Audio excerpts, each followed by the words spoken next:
अस्सलाम वालेकुम क्लास। आज जो हमने एलजी की स्पीशी पढ़नी है क्लेमेडोमोनास। जैसे कि आपको डिस्क्रिप्शन में नज़र आ रहा होगा, ये किंगडम प्लांटी का मेंबर है। ठीक है, डिवीजन इसकी क्लोरोफाइटा। क्लोरोफाइटा क्यों है? क्योंकि ये क्लोरोफिल कंटेनिंग है। ठीक है, और क्लास इसकी क्लोरोफाइसी है। ऑर्डर वोल्वोकेलिस, फैमिली क्लेमेडोमोनासी, और जीनस इसका क्लेमेडोमोनास एलजी है।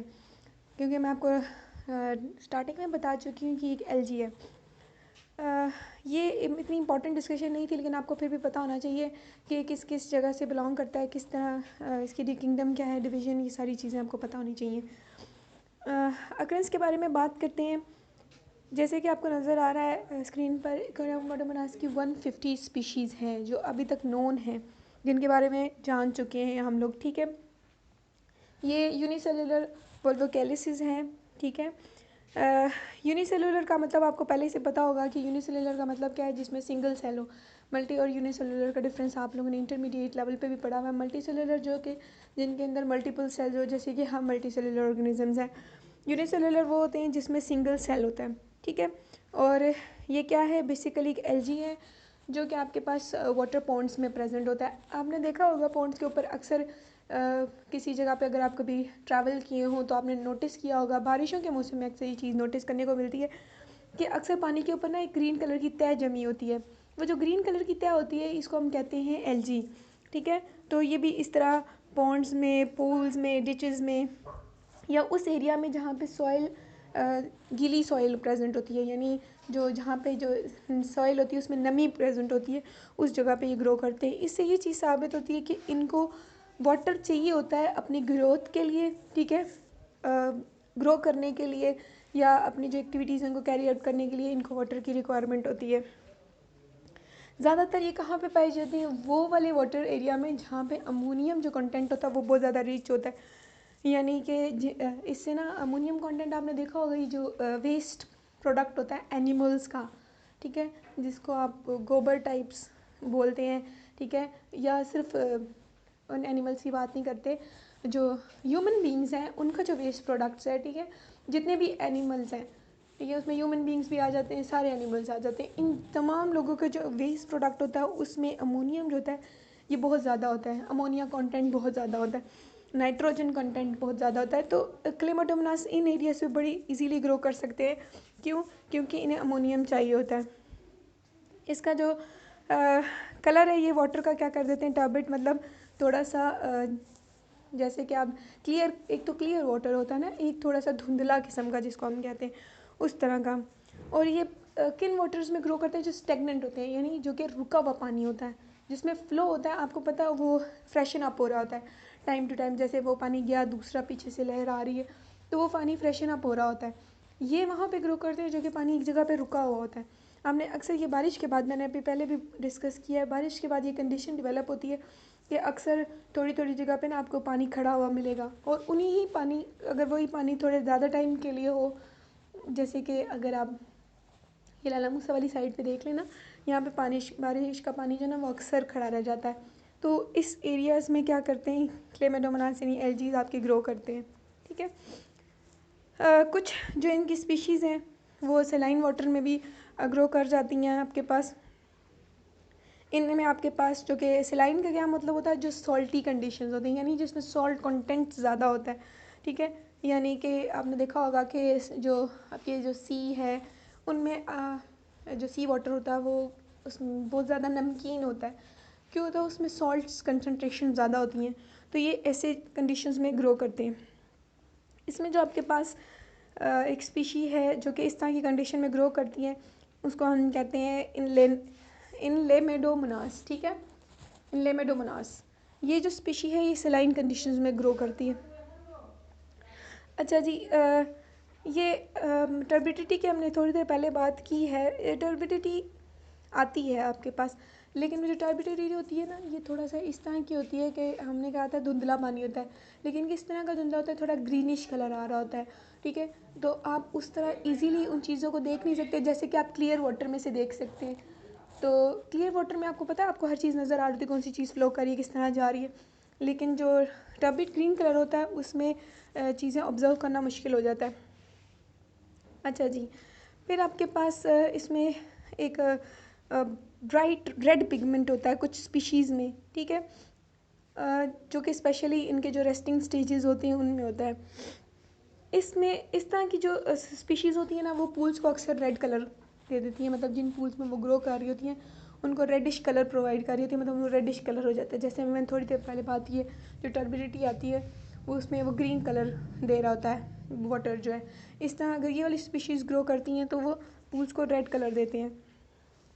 स्ट्रक्चर की बात करते हैं, इसका स्ट्रक्चर किस तरह का होता है। वेजिटेटिव स्टेज में बहुत सिंपल स्ट्रक्चर होता है। इसकी 2 स्टेजेस होती हैं क्लेमोडोमोनास की, एक रिप्रोडक्टिव स्टेज होती है और एक होती है वेजिटेटिव स्टेज, ठीक है। वेजिटेटिव स्टेज में इसका बिल्कुल सिंपल सा स्ट्रक्चर होता है, 0.02 मिलीमीटर साइज़ होता है, स्फेरिकल सी बॉडी होती है, ठीक है। आगे जाके मैं आपको डायग्राम दिखाती हूँ, ठीक है। स्फेरिकल, एलिप्सोइडल, स्फेरिकल किस तरह की अंडे जैसी शेप जो होती है, ठीक है।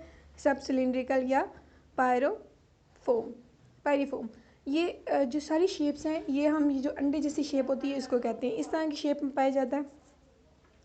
इसका जो इंटीरियर एंड होता है, ठीक है, इंटीरियर सामने वाला, एक इंटीरियर होता है, एक हम पोस्टीरियर कहते हैं। पोस्टीरियर बैक और इंटीरियर सामने वाला जो हिस्सा होता है वो किस तरह होता है, ज़रा सा पॉइंटेड होता है, मोर और लेस, मतलब थोड़ा सा पॉइंटेड होता है। इसके स्ट्रक्चर में आपके पास होती क्या क्या चीज़ें हैं। सबसे पहले सेल वॉल होती है, जो कि आपको पता है सेल वॉल सबसे आउटर मोस्ट स्ट्रक्चर है, ठीक है। बहुत थिन सी आपके पास सेल वॉल इसके ऊपर प्रेजेंट होती है, जो कि किससे बनी होती है, म्यूसिलेज शीट से बनी होती है। ये जो म्यूसिलेज शीट है ये आपके पास बीक लाइक प्रोसेसेस देती है उसके इंटीरियर एंड पे, जिसकी वजह से जो हमने अभी बात की कि वो मोर और लेस पॉइंटेड होता है, ठीक है। किस वजह से होता है, ये जो शीट है ये बीक लाइक प्रोसेसेस बना देती है, मतलब पहले आपके पास स्फेरिकल शेप में होती है और आहिस्ता आहिस्ता उसको बीक फॉर्म में चेंज कर देती है। अभी मैंने आपको बताया शेप के बारे में, इस डायग्राम में आपको क्लियर हो रहा होगा, आप नोट कर सकते हैं। ये आपके पास क्लेमाइडोमोनास है, ठीक है। आप देख सकते हैं इसकी जो शेप है, ये जो शेप है आपके पास, ठीक है, ये आप किस तरह की शेप है, आपके पास स्फेरिकल शेप है। फिर आप इसमें देख सकते हैं ये एक सेंटर में न्यूक्लियस प्रेजेंट है, ठीक है। ये आपके पास बेसल बॉडीज़ हैं, माइटोकॉन्ड्रिया है, इसमें प्लेनॉइड्स हैं, ठीक है, और फ्लैजिलम नज़र आ रहे होंगे आपको। उसके बाद एक आई स्पॉट होता है इसके अंदर। इस तरह अगर हम इसको जो आपके पास एक्सोनीम है, इसको अगर हम ये जो एंड पे है, ठीक है, इसको अगर हम ऐसा जूम करके, ठीक है, इसका इंटीरियर स्ट्रक्चर चेक करें तो वो इस तरह का होता है। ये आपके पास नज़र आ रहा होगा आपको। सेंट्रल पेयर्स हैं, आउटर डबल, और फिर आपके पास इनर डायमंड आर्म है, ठीक है, आउटर डायमंड आर्म है, रेडियल स्पोक्स हैं। ये कुछ चीज़ें हैं जो उन्होंने इसका क्या किया, अल्ट्रा स्ट्रक्चर लिया है एक्सोनीम्स का, ठीक है। ये अभी हम डिटेल डिस्कस करेंगे। ये आपको नज़र आ रहा होगा कि इसको हमने क्यों कहा। ये जो एंड प्रोसेसिंग है ना, ये बीक फॉर्म जो बनी हुई है, यानी नीचे से वो बिल्कुल अंडे की शेप में थोड़ा सा ऊपर जाके ना ज़रा सा बीक फॉर्म में चेंज हो गया, तो इसकी बात कर रही थी मैं थोड़ी देर पहले। इस पिक्चर में आप क्लियरली देख सकते हैं, आपको फ्लैजिलम नज़र आ रहे होंगे, ठीक है, माइटोकॉन्ड्रिया, गोल्जी अपरेटस। कुछ से स्टार्ट में मैंने आपको बताया था ये क्लोरोफाइटा से बिलोंग करता है। यहाँ पे आप देख सकते हैं इसमें क्लोरोप्लास्ट प्रेजेंट है। क्लोरोप्लास्ट प्रेजेंट है तो क्लोरोफिल भी होगा, यानी फोटोसिंथेसिस का प्रोसेस कैरी आउट करता है। इसमें आपके पास आई स्पॉट नज़र आ रहा होगा आपको, ठीक है, 2 कॉन्ट्रेक्टाइल वैक्यूल्स नज़र आ रहे होंगे, न्यूक्लियस है, स्टार्च ग्रेन्यूल्स हैं और प्रोनाइड्स हैं, जिनको स्टार्च ग्रेन्यूल्स ने क्या किया हुआ है, सराउंड किया हुआ है। ये आपके पास सेल स्ट्रक्चर है क्लेमाइडोमोनास का। अब हम सेपरेटली डिस्कस करते हैं इसके हर पार्ट को। सबसे पहले आपके पास फ्लैजिला है। अभी हमने डायग्राम में देखा था कि इसके पास 2 फ्लैजिला हैं। हमने बात की थी इंटीरियर एंड की, जो कि पॉइंटेड है ज़रा, उस इंटीरियर एंड से इसके 2 फ्लैजिला ओरिजिनेट हो रहे हैं, ठीक है। और इनका आपने देखा होगा अपर्चर एक ही है, लेकिन 2 सेपरेट कैनाल्स के थ्रू जा रहे हैं, ठीक है। ये इनके बेसल बॉडीज़ जो हैं ग्रेन्यूल्स, जिसको हम बोलते हैं, ये जो बेसल बॉडीज़ आपको मैं यहाँ पे दिखाती हूँ, ये एंड पे, ठीक है, ये जो बिल्कुल जहाँ से फ्लैजिलम ओरिजिनेट हो रहे हैं इसको हम बोलते हैं बेसल बॉडी। इस बेसल बॉडी से क्या करते हैं कि दोनों ओरिजिनेट होते हैं, जिसको हम बोलते हैं ब्लीफेरोप्लास्ट, ठीक है। ब्लीफेरोप्लास्ट इस किसको कहा है, उन बेसल बॉडीज़ को जिधर से फ्लैजिलम अराइज हो रही हैं। दूसरी बात करते हैं हम कॉन्ट्रैक्टाइल वैक्यूल्स की। मैंने आपको वेरी क्लियरली दिखाया कि इसमें 2 कॉन्ट्रैक्टाइल वैक्यूल्स होते हैं जो कि आपके फ्लैजिला के बेस पे प्रेजेंट थे। जैसे कि आप ये देख सकते हैं इस डायग्राम में आपको नीचे एग्जैक्टली फ्लैजिलम के नीचे 2 कॉन्ट्रैक्टाइल वैक्यूल नज़र आ रहे होंगे। अच्छा जी, फिर इसी जो कॉन्ट्रैक्टाइल वैक्यूल्स हैं इनके फंक्शंस क्या होते हैं? एक तो रेस्पिरेटरी फंक्शन यानी इसको रेस्पायर करने में हेल्प करता है, और दूसरा एक्सक्रीटरी फंक्शन यानी जितना भी वेस्ट प्रोडक्ट है वो इन्हीं के थ्रू इनका एक्सक्रीट आउट हो रहा होता है। अच्छा जी, थर्ड इसका पार्ट था हमारे पास आई स्पॉट। ये ऑरेंज या रेड कलर का पिगमेंट होता है, स्पॉट होता है, जिसको हम क्या बोलते हैं? आई स्पॉट्स या स्टिग्मा। ये कहाँ पे प्रेजेंट होता है? बिल्कुल जो आपके फ्लैजिला है उसके ओरिजिन पे, जहाँ से वो उस ओरिजिनेट कर रहा होता है बिल्कुल उस साइड पे प्रेजेंट होता है। जैसे कि आप देख सकते हैं ये इसका आई स्पॉट है, ठीक है, ये बिल्कुल एंड पे प्रेजेंट है। इसमें भी इतना क्लियर नहीं है, लेकिन ये एग्जैक्टली बिल्कुल ये जो फ्लैजिला है ना इसके बिल्कुल एंड पे प्रेजेंट होता है, कॉन्ट्रैक्टाइल वैक्यूल के ज़रा सा नीचे। तो ये जो आई स्पॉट है ये क्या करता है? ये इसको सबसे पहले इसका फंक्शनिंग बाद में स्टडी करते हैं, बल्कि बता देती हूँ ये लाइट सेंसिटिव होता है, ठीक।